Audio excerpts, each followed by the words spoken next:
필요한 돈을 다 모은 날 찬성은 마루에 엎드려 단순한 산수를 했다. 일주일간 전단지 5,000장 이상을 돌려 11만 4천 원을 벌었다. 살면서 처음 만져보는 돈이었다. 찬성은 구체적인 노동의 대가를 만지며 뜻밖의 긍지와 보람을 느꼈다. 애초 목적과 달리 예상치 못한 성취감에 살짝 어른이 된 기분이 들었다. 마지막 날 너무 지겨운 나머지 전단지 40장 정도를 남의 집 옥상에 몰래 버리고 왔지만 그것 빼고는 정말 죄묻지 않은 돈이었다. 찬성은 10,000원짜리 11장과 1,000원짜리 4장을 가지런히 모아 각을 맞춘 뒤 지갑에 넣었다. 그러곤 안방으로 가 할머니 신분증을 몰래 챙겼다. 안락사 동의서를 작성할 때 어른 신분증이 필요할지도 모른다는 생각에서였다. 다음날 찬성은 평소보다 일찍 일어나 동물병원에 갈 차비를 했다. 할머니는 이미 휴게소로 출근하고 없었다. 마당 한쪽에 연결된 수도에 세숫대야를 놓고 찬성은 에반을 씻겼다. 귀에 물이 들어가지 않도록 양쪽 귀를 잘 잡고 몸에 비누 거품을 묻혀 구석구석 닦았다. 그 목욕이 어떤 목욕인지 아는지 모르는지 에반은 어린 찬성 손에 순순히 몸을 맡겼다. 시원해 에반? 혈관이 비쳐 살짝 분홍빛이 도는 에반 귀를 조심스레 문지르며 찬성이 물었다. 나는 너 이런데도 닦아줘야 하는지 잘 몰랐어. 그래서 의사 선생님한테 좀 혼났어. 그동안 많이 답답했지? 찬성은 옷장에서 가장 단정해 보이는 옷을 꺼내 입었다. 왜 그런지 모르지만 그래야 할 것 같았다. 찬성이 차분한 얼굴로 검은색 반팔 셔츠에 단추를 잠갔다. 그러곤 지갑 속 현금을 한 번 더 확인하고 마루에 걸터 앉아 운동화를 신었다. 가는 길에 일진 형들이라도 만나면 어쩌나 괜한 걱정이 들었다. 찬성이 목욕 후 털이 부풀어 보송보송해진 에반을 사랑스럽게 바라봤다. 그러곤 에반의 목덜미를 한번 쓰다듬은 뒤 광에서 손수레를 꺼냈다. 오래전 할머니가 졸음쉼터에서 사용한 아이스박스 캐리어였다. 뽀얗게 먼지가 내려앉은 걸 고무호스로 쏴 물을 뿌려 씻어내고 뚜껑을 분리해 떼어낸 뒤 안에 수건을 깔았다. 그러곤 거기 얼음 대신 에반을 넣었다. 에반 옆에 작은 물그릇과 물통을 넣는 일도 잊지 않았다. 마지막이라고 생각하자 기분이 무척 이상했지만 마지막이라도 도울 수 있어 다행이었다. 오늘 하루 중요한 일을 치른다는 사실에 그리고 모든 걸 오로지 혼자 준비했다는 생각에 찬성은 경건한 긴장감을 느꼈다.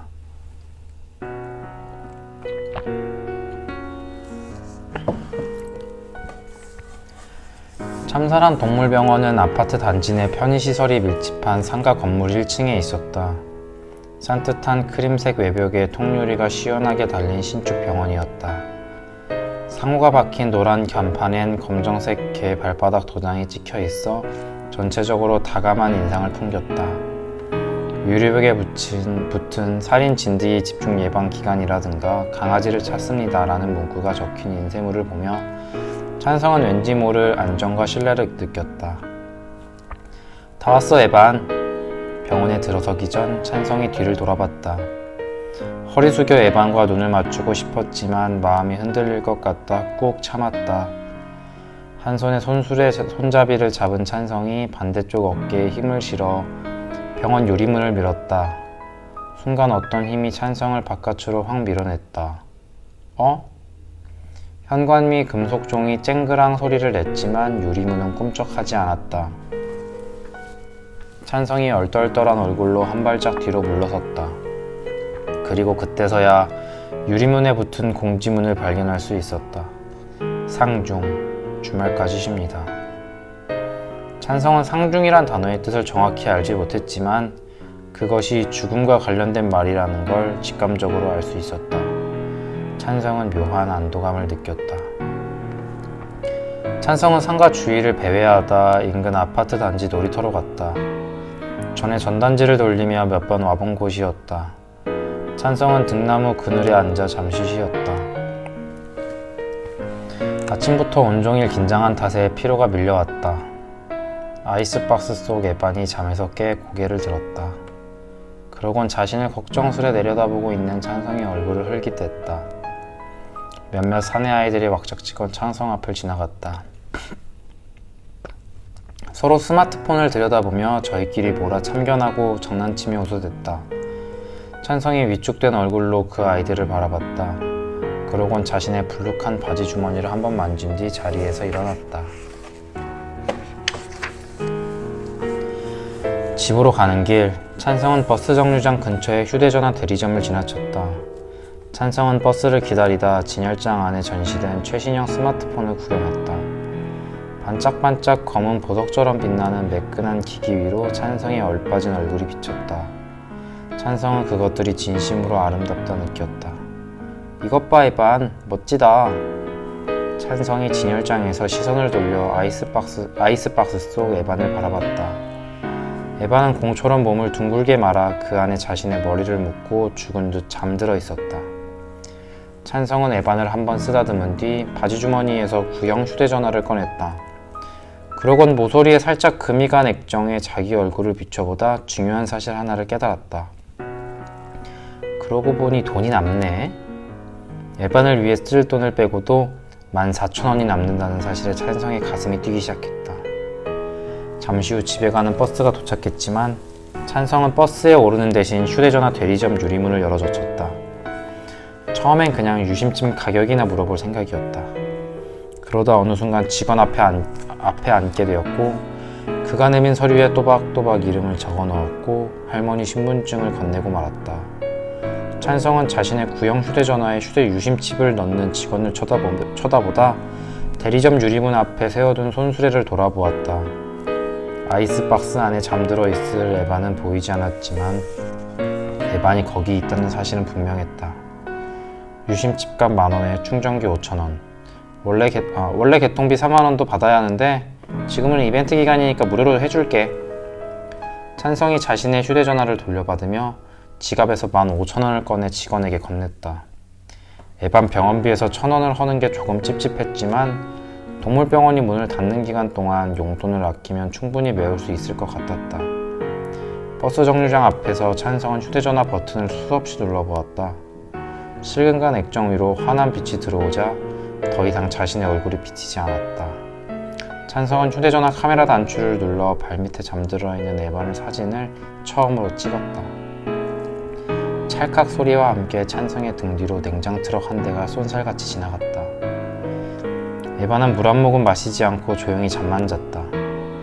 여느 때처럼 보채거나 끙끙대지 않고 자신의 다리를 핥지도 않았다. 찬성은 하루 종일 휴대전화를 만지다 충전하는 동안에만 가끔 에반을 살폈다. 그래, 착하다 우리 에반. 찬성은 잠든 에반의 등을 쓰다듬은 뒤 휴대전화를 다시 손에 쥐고 갖가지의 어플리케이션을 내려받으며 시간을 보냈다. 전화요금 많이 나오면 다 네 용돈에서 깔 테니까 알아서 해. 할머니가 엄포를 놓아도 소용없었다. 그날 밤 찬성은 이부자리에 누워 오래전 아버지가 그런 것처럼 휴대전화 불빛으로 개 그림자를 만들었다. 에반 이것 봐. 내가 네 친구들을 불러왔어. 찬성이 소리쳤지만 에반은 미동도 하지 않았다. 에반 이거 보라니까. 내가 아빠보다 더 잘하는 것 같아. 진짜 개야 진짜 개. 네 친구들이라니까. 에반은 여전히 아무 반응이 없었다. 이틀 뒤 점심시간이 끝날 무렵 찬성은 휴게소에 들렀다. 여름 휴가 기간과 주말 연휴가 겹쳐 휴게소 안은 주차 공간이 없을 만큼 사람들로 붐볐다. 할머니는 지친 얼굴로 잔치국수가 담긴 쟁반을 들고 찬성에게 다가왔다.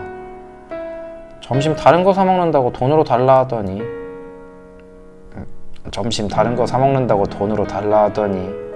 아 그거 이제 됐어 할머니. 되다니 뭐가?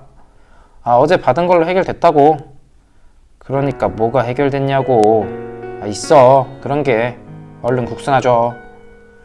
찬성이 호로록 국수를 삼키며 주방 안쪽에서 설거지하는 할머니의 뒷모습을 지켜봤다. 할머니가 허리를 굽혔다 펼 때마다 허리춤 사이로 찬성이 전날 붙여준 하얀 파스가 보였다 사라졌다. 찬성은 식기 반납함에 쟁반을 갖다 놓고 주유소 옆 등나무 벤치로 가 스마트폰을 갖고 놀았다. 자신이 스마트폰 만지는 걸 많은 이들이 봐주길 바랬지만 사람들은 찬성을 신경 쓰지 않았다. 화장실에 가고 금연 표지판 앞에서 담배를 피우고 음료수를 든 채 상대와 짧은 대화를 나누며 다들 자기 일에 몰두했다. 주말 인파에 섞여 찬성은 스마트폰으로 터닝 맥카드를 보고 또 봤다. 그러다 문득 자신이 지난 4일 동안 누군가와 통화해 본 적이 없다는 사실을 깨달았다. 찬성이 아는 번호도, 찬성 번호를 아는 사람도 없었다. 교무실에 전화 걸어 반 친구들 연락처를 물어볼까 잠시 고민했지만 선생님과 통화해야 한다는 게 내키지 않았다. 아빠가 살아계셨으면 아빠한테 걸었을 텐데. 오랜 고민 끝에 찬성이 지갑에서 동물병원 명함을 꺼내들었다. 상중이라 주말까지 쉰다는 말이 생각났지만 찬성은 괜히 한번 병원 전화번호를 눌러보았다. 어쩌면 문을 열었을지도 몰라. 누가 받으면 뭐라고 하지? 휴대전화 너머로 익숙한 연결음이 들렸다. 찬성은 잘못한 것도 없는데 가슴이 뛰었다. 몇 차례 긴 연결음이 이어졌지만 전화를 받는 사람은 없었다. 찬성은 동물병원 쪽에서 전화를 받지 않았다는 사실에 다시 한번 이상한 안도를 느꼈다. 찬성이 지갑 안에 명함을 넣으며 남은 돈을 세어보았다. 10만 3천 원. 에반을 병원에 데려가기에 부족하지 않은 액수였다. 오늘만 지나면, 그러면 꼭 다짐하며 일어서는데 찬성 무릎 위에 휴대전화가 아스팔트 보도 위로 툭 떨어졌다. 찬성이 창백해진 얼굴로 황급히 휴대전화를 주워들었다. 그러곤 실금간 왼쪽 모서리부터 확인했다. 찬성이 거미줄 모양 실금에 손가락을 대고 천천히 문질렀다. 아주 고운 유리 가루 입자가 손끝에서 묻어났다. 찬성의 눈동자가 심하게 흔들렸다.